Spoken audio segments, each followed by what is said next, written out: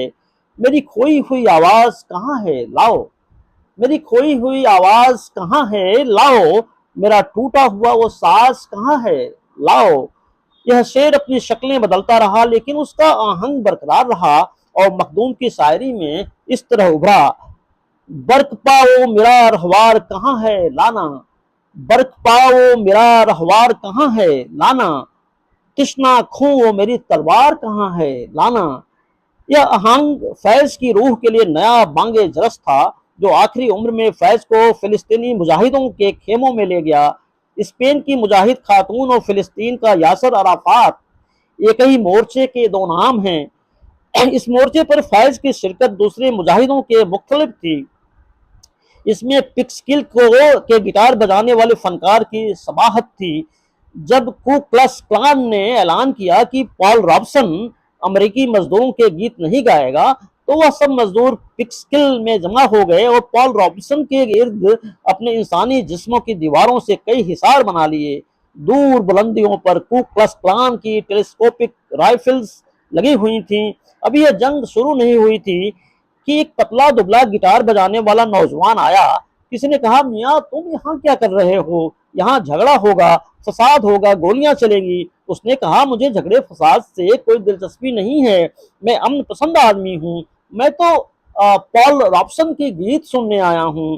لیکن تھوڑی دیر بعد جب وہاں میدان کارزار گرم ہوا تو یہ دیکھا گیا کہ وہ دبلا پتلا امن پسند گٹار بجانے والا فنکار اپنے ساز کو ہتھیار بنا کر امن، آزادی اور گیت کے دشمنوں کے خلاف شیر کی طرح لڑ رہا تھا۔ کچھ یہی صورتحال بیروت میں فیض کے ساتھ تھی، جس کے ہاتھ میں رائفل نہیں تھی، صرف شاعری کا گٹار تھا۔ وہ تو وہاں ایشیا اور افریقہ کے نغمے جمع کرنے گیا تھا، وہ لوٹس رسالے کا ایڈیٹر تھا۔ تو دوستوں، ساتھیوں، یہ لکھنؤ کی چوتھی رات تھی علی سردار جعفری صاحب کے لفظوں میں۔